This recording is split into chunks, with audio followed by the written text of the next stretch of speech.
नमस्कार साथियों, आज देश जी के ट्रिक में आप सभी का स्वागत है। दोस्तों, इस वीडियो में मैं आरपीएफ कांस्टेबल के प्रीवियस ईयर 17 जनवरी 2019 के प्रथम पाली में पूछे गए सभी 50 जीके जीएस के प्रश्नों को कराने वाला हूं, जो कि आपके आरपीएफ कांस्टेबल एग्जाम 2024 के लिए काफी ज्यादा हेल्पफुल रहने वाला है। तो साथियों, इस वीडियो को आप बड़े ही ध्यानपूर्वक एंड तक जरूर देखिएगा। तो साथियों, आज का पहला प्रश्न है, भारत के अधिकांश भागों पर कौन सी मिट्टी पाई जाती है?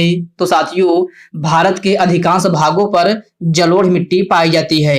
राइट आंसर ऑप्शन सी हो जाएगा, जलोढ़ मिट्टी।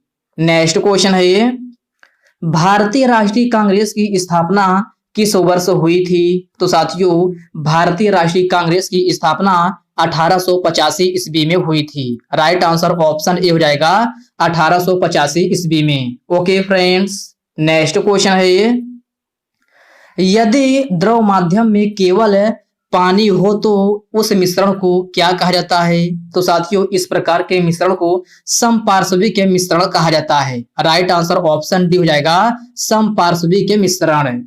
नेक्स्ट क्वेश्चन है, निम्नलिखित में से कौन सा निचली भूमि क्षेत्र युक्त महाद्वीप है? तो साथियों, यह ऑस्ट्रेलिया महाद्वीप है। राइट आंसर ऑप्शन ए हो जाएगा, ऑस्ट्रेलिया महाद्वीप। अगला प्रश्न है, किस मौलिक अधिकार के तहत बोलने और अभिव्यक्ति की स्वतंत्रता है? तो साथियों, इस प्रश्न का सही आंसर ऑप्शन डी हो जाएगा, स्वतंत्रता का अधिकार। ओके फ्रेंड्स, इसको आप अच्छे से जरूर याद रखिएगा। नेक्स्ट क्वेश्चन है, निम्नलिखित में से कौन सा मंदिर कामुक रचना के लिए प्रसिद्ध है? तो साथियों, यह जो है आपका खजुराहो का मंदिर है। राइट आंसर ऑप्शन सी हो जाएगा, खजुराहो मंदिर। निम्नलिखित में से कौन सा शब्द कबड्डी खेल से संबंधित है?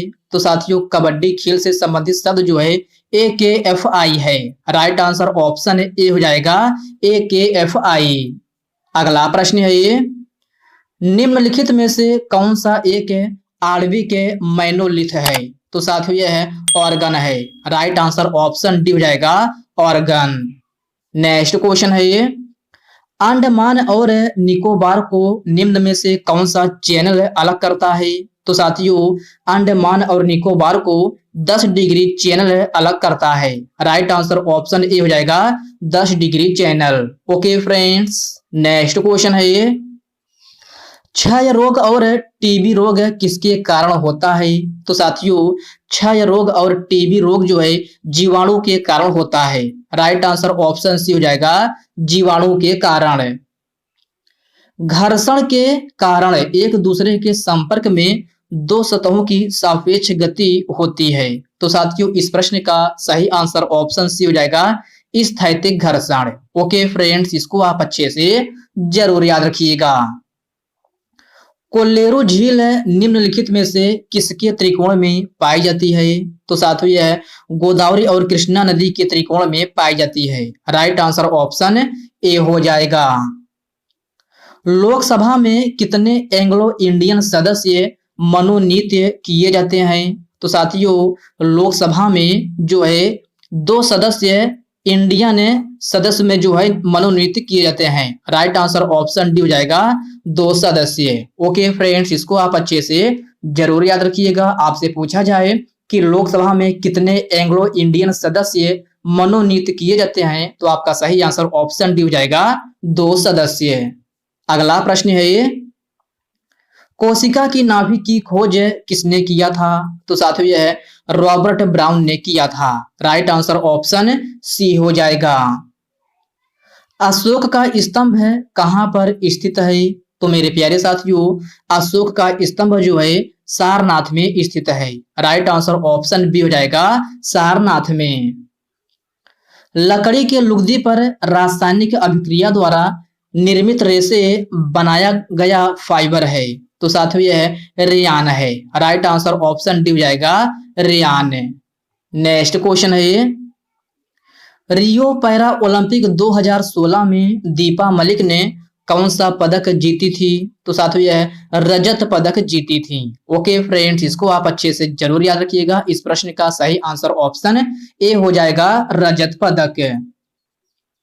दक्षिण भारतीय मंदिरों के प्रवेश द्वार को क्या कहा जाता है? तो साथियों दक्षिण भारतीय मंदिरों को प्रवेश द्वार को गोपुरम कहा जाता है। राइट आंसर ऑप्शन बी हो जाएगा, गोपुरम।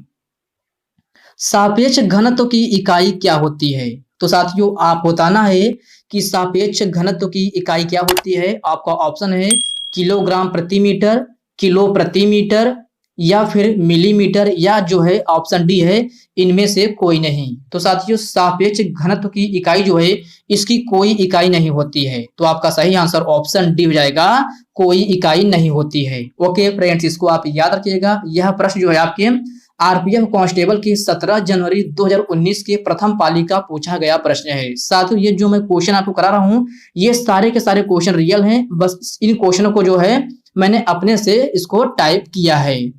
नेक्स्ट क्वेश्चन है, दिल्ली सल्तनत के किस लोकप्रिय सुल्तान ने अलाई दरवाजा का निर्माण करवाया था? तो साथियों यह अलाउद्दीन खिलजी ने करवाया था। कौन है? अलाउद्दीन खिलजी ने। अर्थात इस प्रश्न का राइट आंसर ऑप्शन डी हो जाएगा।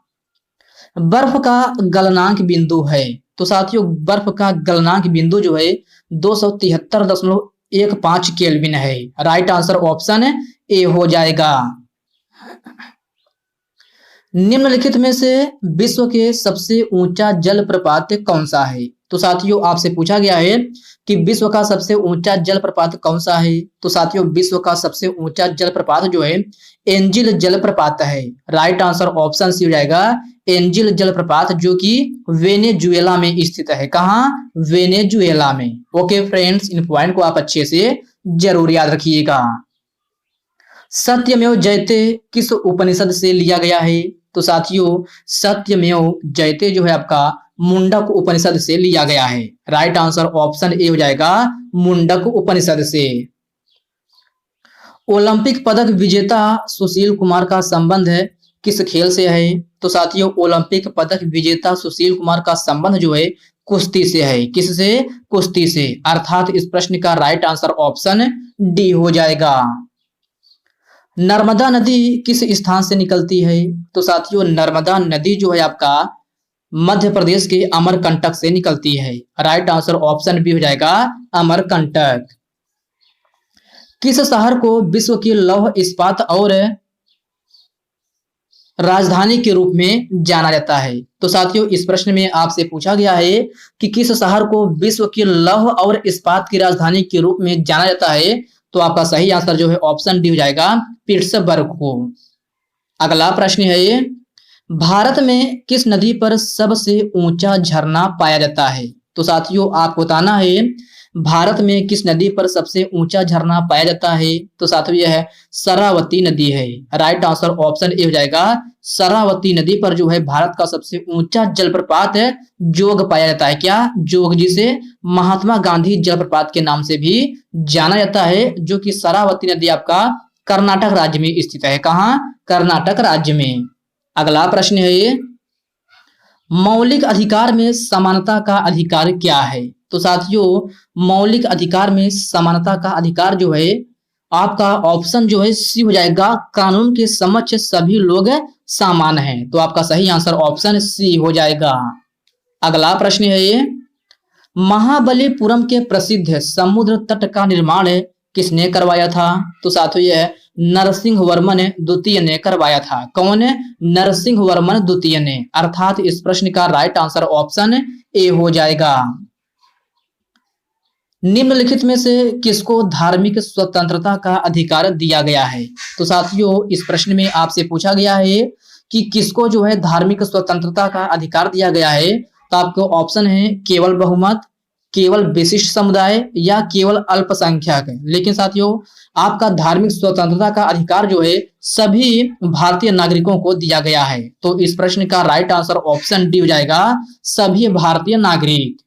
नेक्स्ट क्वेश्चन है, लाल मिट्टी का लाल रंग किसके कारण होता है? तो साथियों लाल मिट्टी का लाल रंग जो है फेरिक ऑक्साइड के कारण होता है। राइट आंसर ऑप्शन ए हो जाएगा फेरिक ऑक्साइड। ओके फ्रेंड्स, इसको आप अच्छे से जरूर याद रखिएगा। अगला प्रश्न है ये, पहली सार्वभौमिक परिषद कब गठित की गई थी? तो साथियों पहली सार्वभौमिक परिषद जो है आपका 1893 ईस्वी में गठित की गई थी। कब? 1893 ईस्वी में, अर्थात प्रश्न नंबर 32 का राइट आंसर ऑप्शन सी हो जाएगा। अर्थशास्त्र में वैकल्पिक कार्यक्रम का क्या अर्थ है? तो साथियों अर्थशास्त्र में वैकल्पिक कार्यक्रम का अर्थ जो है दीर्घकालिक योजना है। राइट आंसर ऑप्शन डी हो जाएगा दीर्घकालिक योजना। एक नर्तक की कांस्य प्रतिमा कहां से मिली है? तो मेरे प्यारे साथियों आपको बताना है एक नर्तक की कांस्य प्रतिमा कहां से मिली है? तो यह आपका मोहनजोदाड़ो से मिली है। राइट आंसर ऑप्शन बी हो जाएगा। शुक्र अपनी अक्ष के डॉट डॉट से डॉट के चारों ओर घूमता है। तो साथियों इस प्रश्न का सही आंसर ऑप्शन ए हो जाएगा पूर्व पश्चिम। अर्थात इस प्रश्न में आपसे पूछा गया है शुक्र अपनी अक्ष के, तो यहाँ आपका पूर्व भरा जाएगा और यहाँ पर आपका पश्चिम भरा जाएगा। तो क्वेश्चन जो है का पूरा बन जाएगा शुक्र अपने अक्ष की पूर्व से पश्चिम की ओर चारों ओर घूमता है। तो आपका सही आंसर जो है ऑप्शन ए हो जाएगा पूर्व पश्चिम। नेक्स्ट क्वेश्चन है, धर्मनिरपेक्ष राज्य का अर्थ क्या है? तो साथियों धर्मनिरपेक्ष राज्य का अर्थ बहुभाषी, नौकरशाही, बस एक धर्म का पालन करना या सभी धर्मों को एक समान रूप से देखना। तो आपका सही आंसर ऑप्शन डी हो जाएगा सभी धर्मों को एक समान रूप से देखना, यह धर्मनिरपेक्ष राज्य का अर्थ है। तो प्रश्न नंबर 36 का राइट आंसर ऑप्शन डी हो जाएगा सभी धर्मों को एक समान रूप से देखना। अगला प्रश्न है, भारतीय अर्थव्यवस्था में प्रयुक्त प्रणाली कौन सी है? तो साथियों यह मिश्रित अर्थव्यवस्था है। राइट आंसर ऑप्शन सी हो जाएगा मिश्रित अर्थव्यवस्था। भारत के राज्य के राज्यपाल किसके द्वारा नियुक्त किए जाते हैं? तो यह आपका राष्ट्रपति के द्वारा नियुक्त किए जाते हैं। राइट आंसर ऑप्शन ए हो जाएगा राष्ट्रपति। निम्नलिखित में से सबसे ऊंची चोटी है? तो साथियों आपकी सबसे ऊंची चोटी जो है माउंट एवरेस्ट है। राइट आंसर ऑप्शन सी हो जाएगा माउंट एवरेस्ट। योग के प्रकार में अर्ध पद्मासन की स्थिति क्या है? तो साथियों योग के प्रकार में अर्ध पद्मासन की स्थिति जो है आधा लिली है। राइट आंसर ऑप्शन ए हो जाएगा आधा लिली। यदि संसद अनुमोदन नहीं करती है तो अध्यादेश की अधिकतम अवधि होती है। तो साथियों यदि संसद जो है आपका अनुमोदन नहीं करती है तो अध्यादेश की अधिकतम अवधि जो है 6 माह 6 सप्ताह होती है। राइट आंसर ऑप्शन सी हो जाएगा 6 माह 6 सप्ताह है। वास्तुकला में पंचायतन शैली शब्द किससे संबंधित है? तो साथियों यह मंदिर से संबंधित है। राइट आंसर ऑप्शन ए हो जाएगा मंदिर से। निम्नलिखित में से कौन सी फर्म आर्टिस्टिक जिम्नास्टिक्स से जुड़ी है? तो साथियों इस प्रश्न का सही आंसर ऑप्शन डी हो जाएगा विश्व चैलेंज कप है। ओके फ्रेंड्स, इसको आप अच्छे से जरूर याद रखिएगा। नेक्स्ट क्वेश्चन है, एक मुद्रा की तुलना में मूल्य को क्या कहा जाता है? तो साथियों एक मुद्रा की तुलना में मूल्य को विदेशी मुद्रा विनिमय दर कहा जाता है। राइट आंसर ऑप्शन बी हो जाएगा विदेशी मुद्रा विनिमय दर। राइडर शब्द किस खेल से जुड़ा है? तो साथियों आपको बताना है कि राइडर शब्द जो है किस खेल से जुड़ा है। तो राइडर शब्द जो है आपका कबड्डी खेल से जुड़ा है। राइट आंसर ऑप्शन ए हो जाएगा कबड्डी। खजुराहो का कंदारिया महादेव मंदिर किस भगवान को समर्पित है? तो मेरे प्यारे साथियों आपको बताना है कि खजुराहो का कंदारिया महादेव मंदिर जो है किस भगवान को समर्पित है? तो यह भगवान शिव को समर्पित है। किसको? भगवान शिव को। अर्थात इस प्रश्न का राइट आंसर जो है ऑप्शन सी हो जाएगा। नेक्स्ट क्वेश्चन है, वित्तीय सहायता किसके द्वारा नियंत्रित होता है? तो साथियों आप बताना है कि वित्तीय सहायता जो है किसके द्वारा नियंत्रित होता है। आपका ऑप्शन है state bank of India, union bank of India या फिर औद्योगिक बैंक, और आपका ऑप्शन डी है रिजर्व बैंक। तो साथियों वित्तीय सहायता जो आपका रिजर्व बैंक के द्वारा नियंत्रित होता है, अर्थात प्रश्न नंबर 47 का राइट आंसर ऑप्शन डी हो जाएगा, रिजर्व बैंक। ओके फ्रेंड्स, इसको आप अच्छे से जरूर याद रखिएगा। तो साथियों आरपीएफ कांस्टेबल के प्रीवियस ईयर के 17 जनवरी 2019 के प्रथम पाली में पूरे 50 जीके जीएस के क्वेश्चन पूछे गए थे, जिनमें से मैं आपको 47 क्वेश्चन कराया है।